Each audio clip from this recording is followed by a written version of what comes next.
Okay, hi everyone. Welcome to the Chasing Happy podcast. Today we have Marla Lise, and as I said before, Marla is an Earthling. She calls herself an Earthling who runs the Eco chapter, and she's the managing director of the English Curve.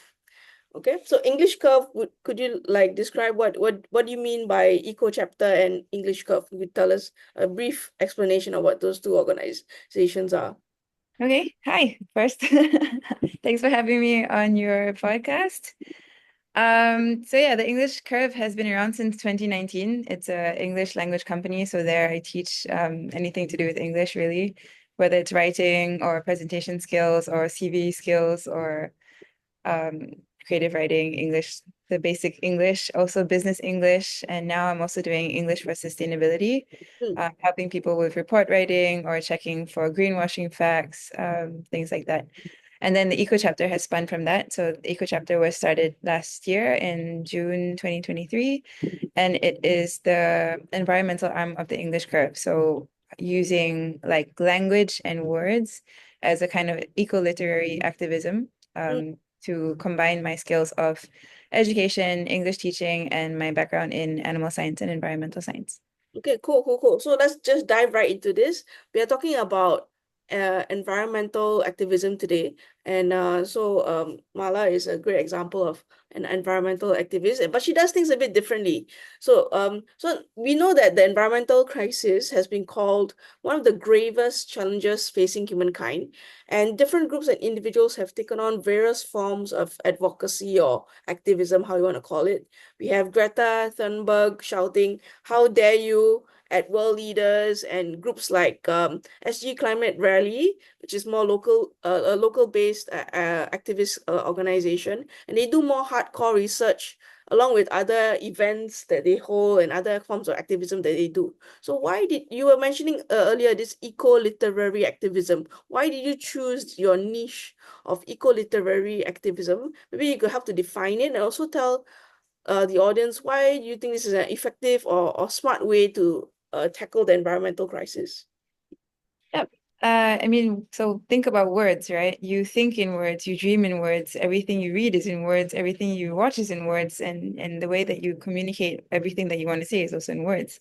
So words have so much power, and it also helps us to understand or not understand what's going on around us. So rather than screaming from the top of my voice at rallies and protests, I'm trying to kind of go backwards and get people to start thinking about what they think about. So the whole idea of eco-literary activism is taking words and getting people to think about what do these words mean to you. So for example, like even the UN has changed the way that they have been using words to address the climate crisis. So before it was climate change, then it became the climate crisis. Before we were talking about global warming, and then it became global burning. So just changing a word from global warming to global burning, for example, comes with such a huge change in emotion. It comes with a change in how severe it is. And so that's the idea of eco-literary activism, where I'm trying to get people to think about what's going on and put it into their own words. So I've looked up some certain words that are just new because of the climate crisis. So solastalgia is the emotional distress caused by environmental change, now applied to global climate anxiety. Climate flux is the constant and unpredictable changes in climate systems due to human activity. So we're making up words for us to understand what's going on in our world because none of these things has happened before. And words have always had a changing role in our society. I mean, before Shakespeare, he came up with like 1,700 words because they just didn't exist and he needed them to tell a story or to be in his plays and for people to understand what's going on. So that's the way that I'm trying to use the eco chapter in the English Curve to get people to think about words and their perceptions of what's going on in their planet. So maybe you could share like some stories, like some of your participants, how you could see the transformation or the inner change or mindset change that happened with eco-literary activism. Right. So I'm doing a few things. So first of all, I have a Substack, which is kind of a blog, which is free for everyone to subscribe to. And I found very early on that there was a huge gap between science and what people knew. Unfortunately, I did science, so my background is in fact in a place where people use nevertheless and therefore like 100 times in the same sentence, which is unnecessary and very confusing. And unless you're in science or very interested in these things, you would never read journals. So what I'm trying to do is to translate science speak into everyday language. And my parents are my guinea pigs, So if my parents who are, over a certain age, understand what I'm trying to say, which means they understand the science. So then they can use that knowledge and act accordingly. Versus if I were to give them a journal article of 100 pages with graphs and statistics and facts that nobody understands and in words that nobody understands. So that's one thing. And it's also for everybody else to read as well because it's a free subscription. Mm, Another thing I'm doing is writing workshops. And so, for example, I did one a week ago at Alter COP. So Alter COP was like an alternative COP, so Conference of the Parties, that was just happening. COP 29 was in Azerbaijan. mm, And Singapore and around Asia, we did an alternative COP here in this side of the world. And I was invited to do a climate justice writing workshop. So I guess most people would come in with like really scary kind of things and say like climate justice is no such thing because it's injustice and mm, all the statistics of people, dying or being affected by all this injustice happening. But what I did was I got people to start talking about it and to hear their own thoughts being um, expressed and to get them to really think about what they think about it. And that was how the words, their own words, started to make sense in their head. And then the sharing of people together and how everybody else's words, and then they were agreeing or not agreeing. And then later on, we wrote a story using picture cards. So, mm, trying to break it down into very easy to understand true words that people understand mm. and what they can use in every day for them to make sense of it. Yeah. Okay, sounds cool, sounds cool. Okay, so maybe you can let me see. So you were mentioning earlier those new words that you learned, right? So I had a similar understanding of this word, not really that word, but eco distress. I heard this word on Channel News Asia recently. How many youths are experiencing eco distress, similar to what you were saying. I can't remember the word. So many are getting more and more anxious about climate change, and many youth are wondering like, will I have a city? How my city look like in 20 years? Will I have to migrate? Will there be mass flooding? Drought? Will I have a job? Will I have a family in 20 years' time? So where do you stand on this like 1 to 10 scale of eco distress? And do you agree with many doomsayers who say it is too late? Or are you cautiously hopeful, optimistic, or and why do you feel that way? So I came from a childhood of wanting to save every animal in the world. I brought home every cat that I could in my backpacks, and much to my parents' dismay. So I've always kind of been in this frame of mind where I wanted to do something more. And I also then I did animal science and I did a master's in environmental science, and then I went to South America to go save animals. And I have two rescue cats here, which you might hear in this podcast.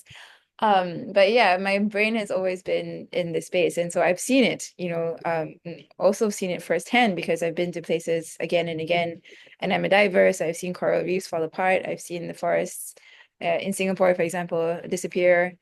So I've seen all of this. So the eco distress is real, and especially because I'm so close to this subject and I read a lot about it, it gets horribly depressing. Because it's like it's so big that we don't almost don't know what to do.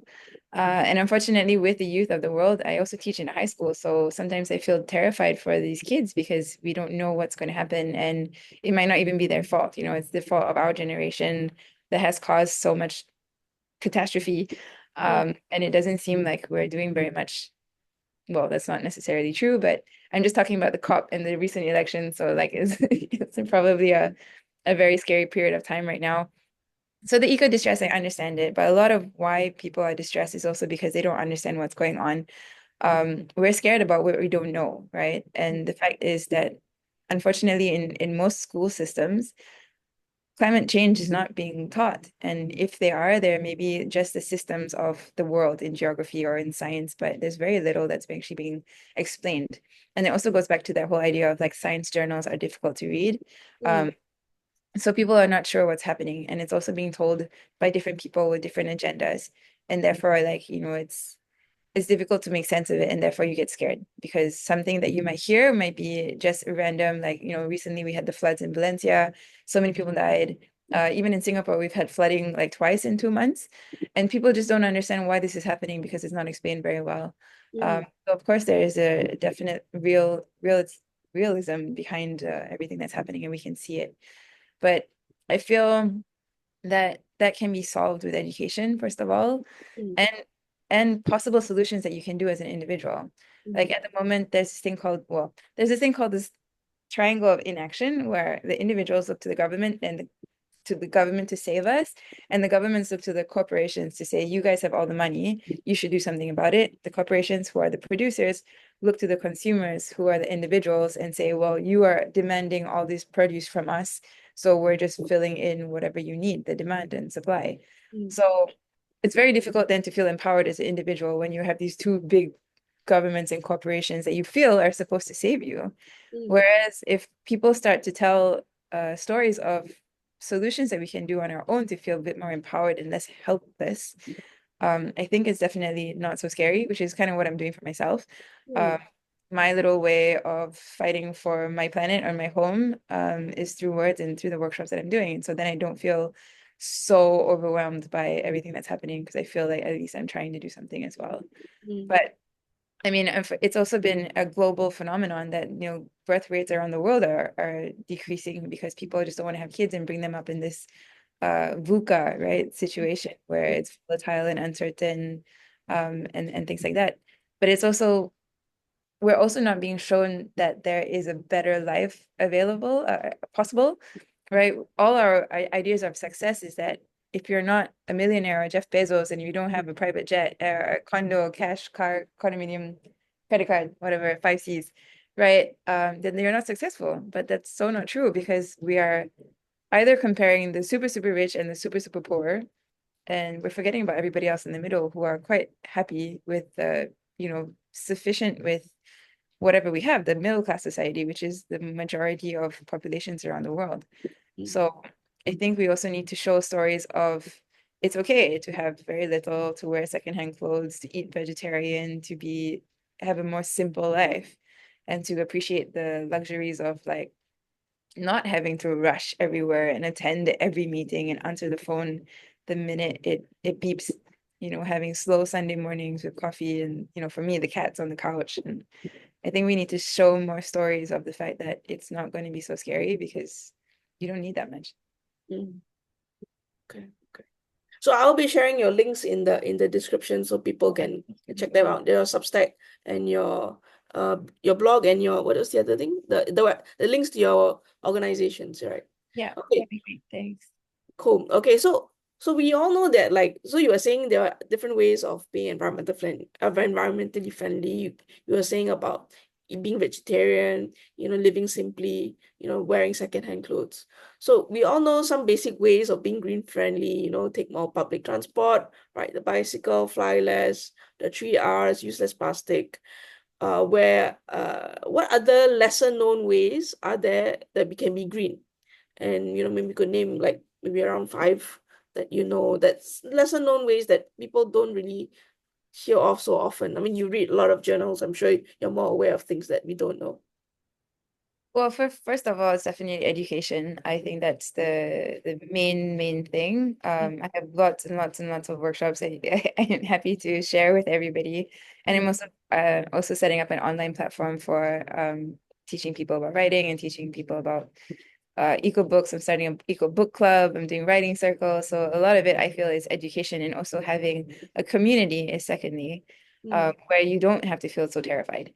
mm, Especially if you're in this field, like for me, for example, like if you're always the minority voice, you're the unwanted guest at every party because you don't want to use a single-use plastic and you complain about like, oh my God, you're wasting so much water or whatever.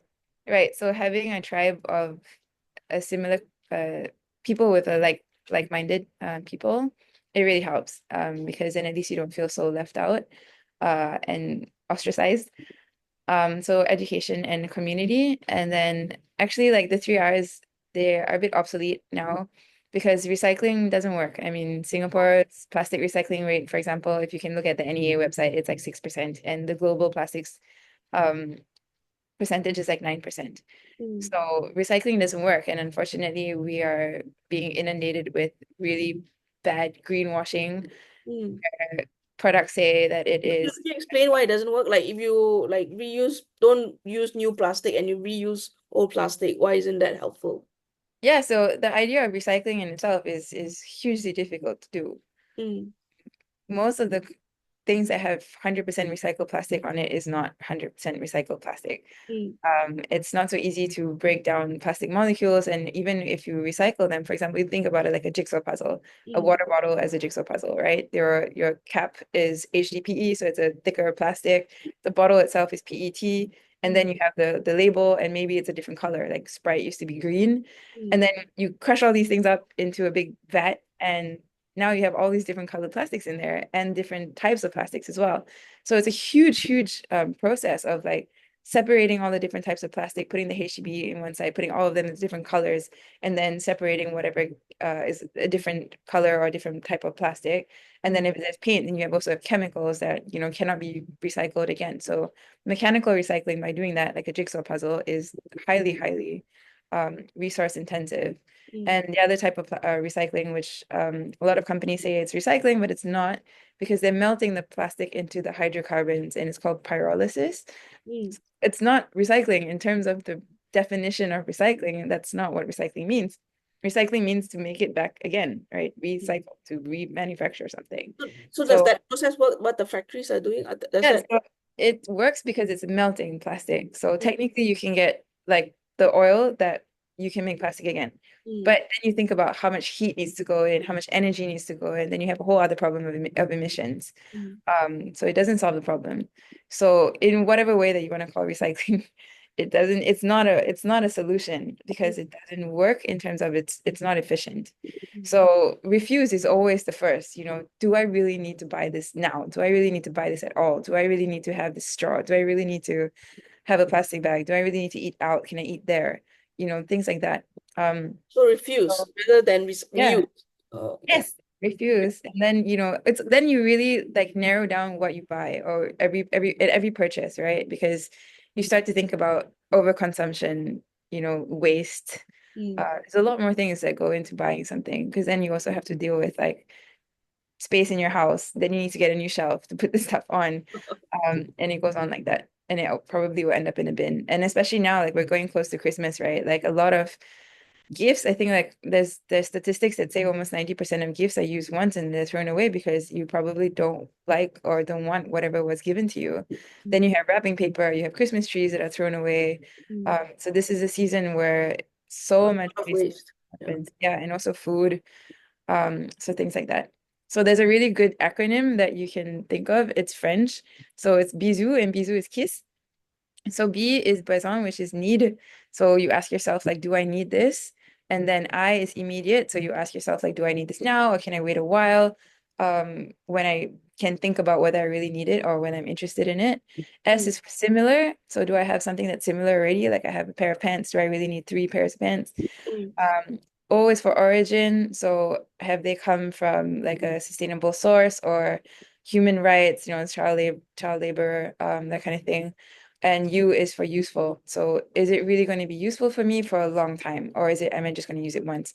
So mm, B is a really good way of kind of limiting your options. And then if you really need it and it's really worth it and it's really like good for you and you're going to use it for a long time, then go ahead, because mm, we still need things. It's just, do we need so much stuff? mm, mm. Cool, cool, cool. Thanks for sharing all that. I mean, I didn't know that recycling is kind of useless. Okay, so I'll refuse more. Okay. All right. So were there like certain moments, or was it like a series of moments, or through your education that you realized, hey, we need to do something about this? What was it? What was it? What was that? Was there a turning point, a moment that made you think, I really want to be doing something like you've got so many initiatives for environmental activism. So was there something that really caused you to like say, hey, I have to do something now? Yeah, I mean, I've always wanted to do something, right? Like, I mean, at first it was because I saw all the stray animals in Singapore, and that's why I wanted to save all the animals. And then when I went to Australia, there was huge problems with like bushfires, and we had, droughts and things like that. And so I saw the wild animals suffering. Also in animal science, we learned about like animal ethics and things like, how food animals are kept and how they're treated. And then it goes on and on and on, right? So when I went to South America, I worked in conservation rescue centers of wildlife rescue centers, and saw the illegal wildlife trade. And then coming back to Singapore, there's a huge disconnect between nature and most people, Mm, right? So there's always been cases that have just told me that I need to do more. I think I've just been trying to find a way to feel that I'm doing something that I like and also that I can hopefully make money from and that I can be good at and give value to whoever I talk to. mm, So before it was like, oh, am I going to do research? I was going to do my PhD in like biodiversity. And then I was like, well, I don't really want to be in a lab. And I don't think I can handle school for 6 years again. And then when I started teaching, education became a really big part of my work. mm, And so that's why, so there's this thing called ikigai. It's like a Japanese mm, kind of method or saying or philosophy where it's like, what can I do that has value? What can I do that suits me? And what can I do that has monetary value? Like, how can I make a living from all these things and be valuable to the world and also to myself? mm. So I think with this version of like environmental education and eco-literary activism, I feel like I'm kind of filling all those boxes. Uh, Mm. but it's still quite new, so that might change. Knowing me, every 2 years I do something different. But so far, yeah, it's been almost a year and a half, and I've got lots and lots of activities planned for next year. So, yeah, there was no single moment. It's been my whole life, so it's been a long time. But I'm just watching the changes go as I get older as well. So it's getting quite Okay. scary. So do you think what do you think will unlock this? Like you were saying this like triangle of inaction, right? We have this the short-term economic business decisions and needs of companies. We have with the need for like voter support from the government, and we also have this the earth crying out. We have this environmental crisis.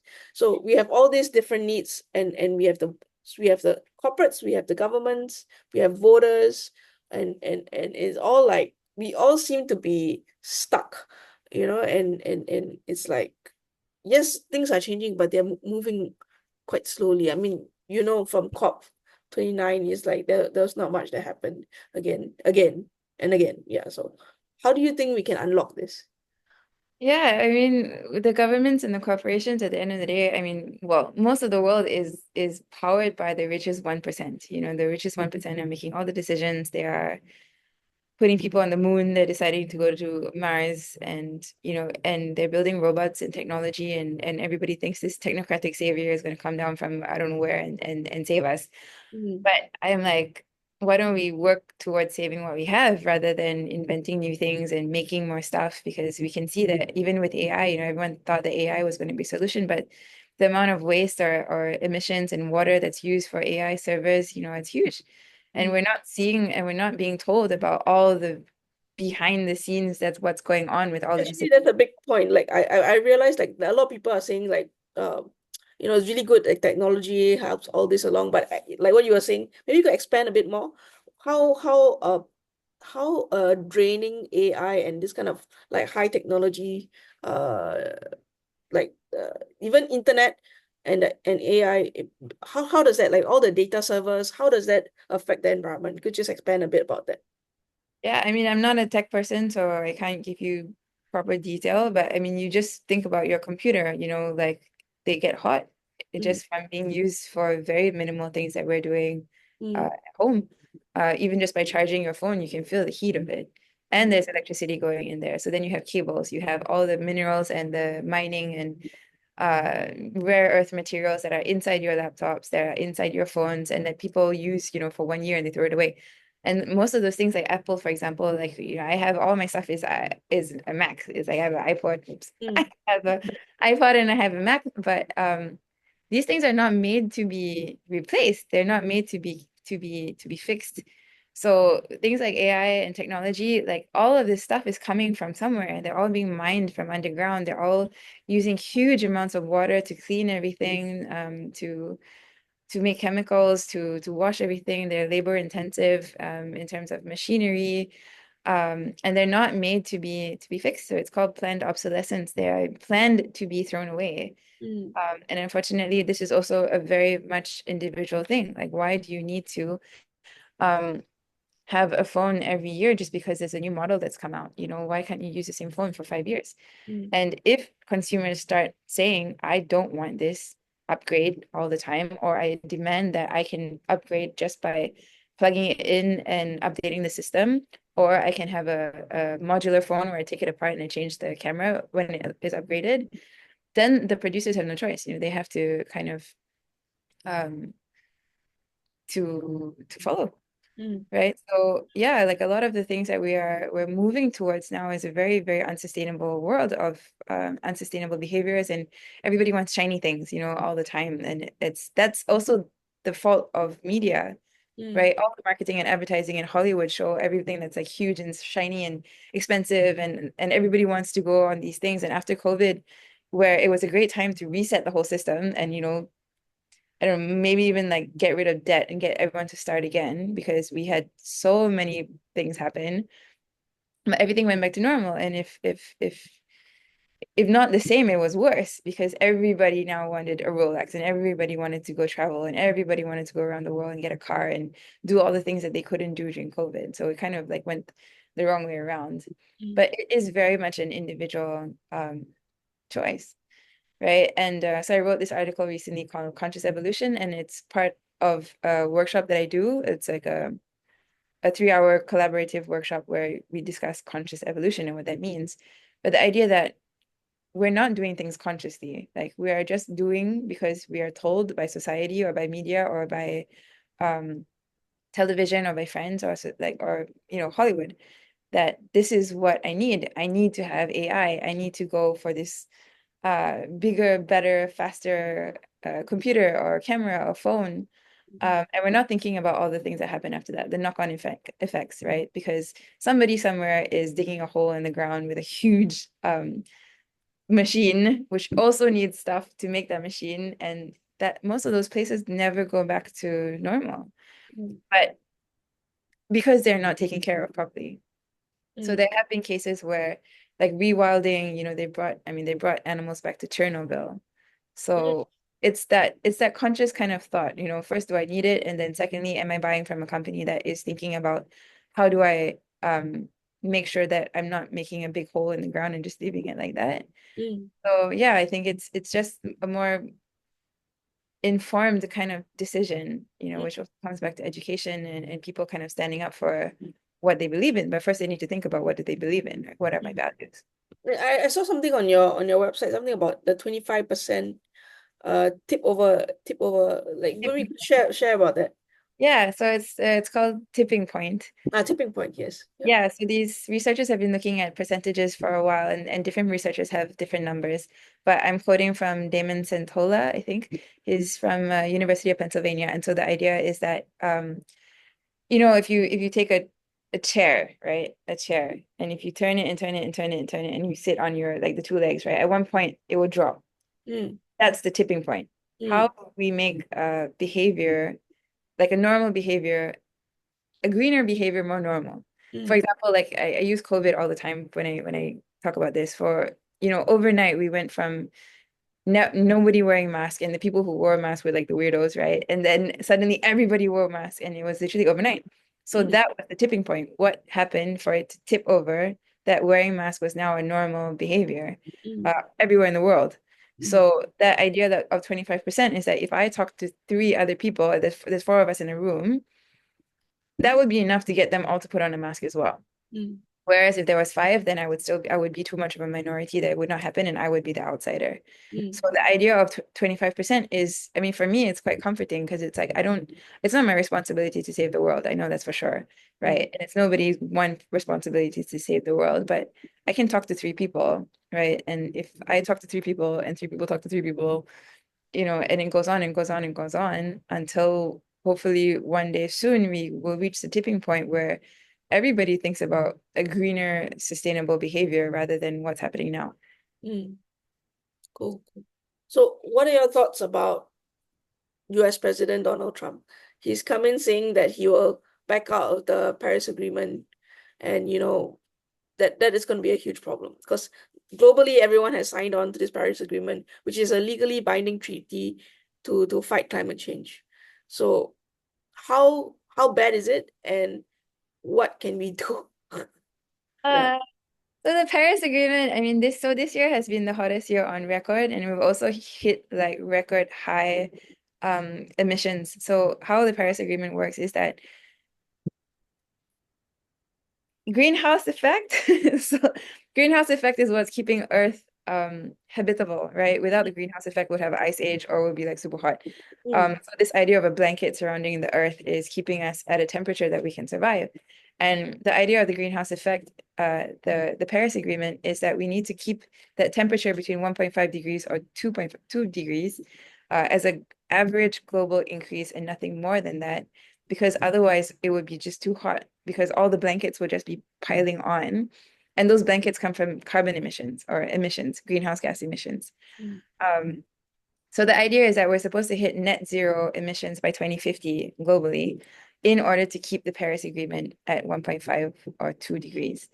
mm. I hope that made sense. Yeah, Um, yes. but this year already we've passed that 1.5 degrees, like there was one paper that I read that said we're already at 1.63 Mm, and we're not hitting 2 as a maximum anymore. We're hitting 3.1 mm. as a maximum, which is terrifying because if you think it doesn't sound like a big deal, but if you look at So it even like with 3 degrees, it's really bad. Like the really, global like disaster everywhere. It's, yeah. So if you think of a fever, right? So if you want a really good way that I found to explain this is thinking about your body as a fever. mm, If you have a temperature more than 1.5 degrees past normal body temperature, you're pretty much in hospital, mm, right? At 3 degrees, you're at a point of coma. That's exactly the same kind of comparison to what the world would be like. So mm, coral reefs would die, the whole ecosystems would die, the water would be on fire. mm, Uh, like so many things just wouldn't function anymore. We'd have mass migrations of animals moving to places mm, because where they live, the latitudes would change in terms of temperature. Harvest wouldn't work anymore because your weather would be all over the place. I mean, in Singapore, we can see that now already. It's been raining like thunderstorms, and we've had 2 floods in 2 months. Temperature has gone up to 23 degrees. It's super hot in the daytime. So yeah, lots of things are happening already, mm, and we're still at the minimum levels of that difference. So that's what I think about the temperature already, which is really scary. Um, as for Donald Trump and the Paris Agreement, I mean, I would like to think that one person isn't going to mess us up. I would like to think that, but I mean, who knows, right? Because there's lots of things that are happening. It's not just him, it's also his team, and it's also like Elon Musk, and it's also all the other elections that are happening over this year and next year. mm, Even in Singapore, we have elections happening too. So, the next 4 years could be make or break, also because we're moving over to 2030, and mm, 2030 is supposed to be like the halfway mark, right? So we're less than 5 years soon. mm. So yeah, I mean, I don't know. I'm trying to be hopeful and what else can you do, right?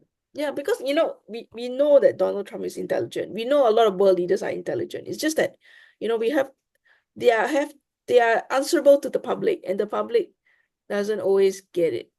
Yeah. Yeah. Yeah, so I mean, it comes back to the same things again. If you sit down a person who was voted strong-heartedly for Donald Trump and really sat down with him and talked to him about what he actually thinks about climate change, he probably hasn't been explained to very much. Mm, He probably is just scared and he thinks that having this super powerful leader that's going to dominate everybody and make sure that the US is safe or that he is safe mm, will be a way to feel powered, empowered. mm, Because like if they actually thought about and sat down with somebody and thought about, what is going on and how is this happening and how can I fix it, they probably wouldn't feel the same way. mm. Well, I don't know whether to be depressed or hopeful. Hopeful, what's the point of being depressed, right? Yeah, at least you can do something about it instead of Yeah. just, Yeah, and I mean also like this also comes back to the media, right? We're being shown the apocalypse, so people are thinking like, oh, it's too late, I can't do anything, which is I mean, for me, I think it's a horrible way to live. Mm, I would rather say like, so I just posted something as well with this poem called The Summer's Day, and it ends with, what are you going to do with your one wild and precious life? So if you're here, why don't you just make the most of it and do everything you can to save this planet, whether it's for you or for 7 generations to come. So mm, this is like an indigenous kind of way of thinking where you're making decisions today for 7 generations to come. So you're sitting under trees of you're planting trees of the shade that you're never going to sit under, that kind of thing. So yeah, we have one life. What's the point of sitting here and being depressed or wasting everything or over consuming so that somebody else loses out, because there's always going to be a consequence or something negative on the end of that. So Mm, why? Yeah. okay. All right, so thank you so much, Marla. We have one last question for you. So, because this is the podcast about mental health, how do you keep sane and happy, or driven or motivated, or optimistic about all this, despite all the worries, challenges, and projects you have? What what keeps you happy? Yeah, I mean, it's not easy all the time, and there are days where I sit here and cry. But like, so education is one thing. Like, I read a lot, and I also try and find, like, if it's something really negative, I try and find something else that might be happy for the day. I try and then use that information to teach other people. So then I feel empowered because I'm kind of sharing that news, so I don't feel so helpless. I'm also trying to be a little bit more insightful and introspective in myself. So I did a yoga teacher training course, and now I'm using that to teach people about writing and practicing for Pachamama, which is like a writing and yoga combination. Also like meditation, and I'm reading books from Plum Village, which is like a Zen meditation society. Mm-mm. So it's called Zen and the Art of Saving the Planet. It's taking me a really long time because it's so like I need to stop and think for like 2 weeks and then come back to it.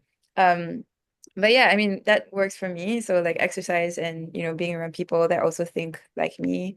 And that's Mm, why I do lots of workshops because I always have the other facilitators that are there who think similarly. And so I feel like I have support. So yeah, but it's taken me a long time to figure out all those things, like because I've been always moving around to see what I can do and where I have value and what fulfills me. Um, mm, so I think it's very personal for everybody, right? Like what works for you doesn't work for me, or and writing for me is like a huge catharsis. Like that's my Substack, whether people read it or not. It's just it helps me to get all my thoughts out so I can go to sleep, So it's not just running around in my head. And I'm in my writing workshops, I tell people that this really helps them. Well, I've heard from people that it really helps them as well, because I think when you're thinking, you just have so much unanswered doubt and questions and anxiety and worries. Whereas when you write it, usually when you write, you end up going to look for answers or trying to find a way to make sense of that sentence or that thought or paragraph. mm, And so doing that research as well kind of helps to, yeah, get you educated enough that you make sense of it and you understand it and you're not so scared anymore. mm. Yeah. So, I mean, just one last thing is like the question niggling in my mind, like, so you were talking about the apocalypse. And I mean, we both come from the same religious background. So there are some people who might say the apocalypse is a sign of the times and it just has to happen. So how do you deal with people like that? Well, I gave up religion a long time ago, mostly because I started learning about science and because I started seeing the world. Nature was my religion. I mean, I went to Iguazu Falls and I remember that was the most spiritual moment I've ever had in my life. Where is that? Which country is that? It was in between Brazil and Argentina. Nice. Okay. Um, but that for me was, what I wanted to worship, I guess, in a sense, where it's like, yes, this is my life. It's here to protect the animals and the nature and the rivers and everything else. It's not in a building or um in a space, it's really outside. And so the religious thing, I mean, each to their own, if it works for you, great. I mean, for me, it didn't work. And so I found my spirituality, I guess, my greater being or my greater purpose outside. Mm. That's kind of been my motivation. So that's pushing me along. But definitely, what works for other people, great. Okay, great. So it's been great speaking to you, Marla, and I hope the conversation continues. Yeah, thank you for having me. And I look forward to hearing hopefully Yeah, people comments. And I yeah, want to I would love to read your Substack because I don't fully understand the science either. So if someone can explain this to this idiot what's going on, I'm more than happy to read it. And I welcome everyone else to read it as well. Thank you, Marla. Thanks for being on Chasing Happy Podcast. thank you for having me. Bye. Bye.